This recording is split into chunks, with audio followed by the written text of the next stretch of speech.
సిద్ధు గుడిలో అటుగా వెళ్తూ ఉంటే అప్పుడే కళ్ళు లేని ఆ బామ్మ ఇక్కడ ఎవరైనా ఉన్నారా? నాకు కాస్త సహాయం చేస్తారా? అని పిలుస్తూ ఉంటుంది.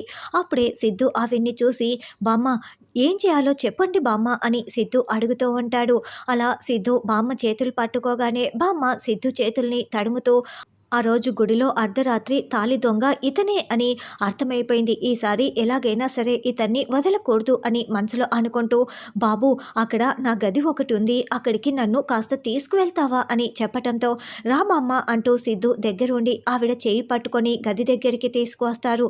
బాబు ఏమీ అనుకోకపోతే లోపల నా సంచి ఒకటి ఉంది తీసుకువస్తావా అని అడగటంతో, అలాగే బామ్మ అని సిద్ధు గది లోపలికి వెళ్తాడు. వెంటనే బామ్మ బయట గడియ పెట్టేస్తుంది. అయ్యో బామ్మ ఎందుకు గడియ పెట్టేశారు? ఓపెన్ చేయండి, ఓపెన్ చేయండి అని సిద్ధు కేకలు పెడుతూ ఉంటారు. ఈ లోపల బామ్మ తులసికి ఫోన్ చేసి అక్కడికి రమ్మని చెప్తుంది. ఏంటి బామ్మ ఎందుకు నన్ను రమ్మని చెప్పావు?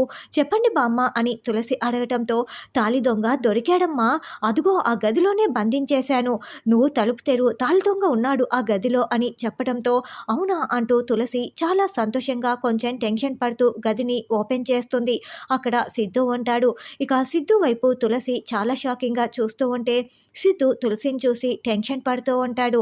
మరి తాళి దొంగ సిద్ధునే అన్న నిజం ఇప్పుడే తులసికి తెలిసిపోతుందా అన్నది రానున్న ఎపిసోడ్లో తెలుసుకుందాం.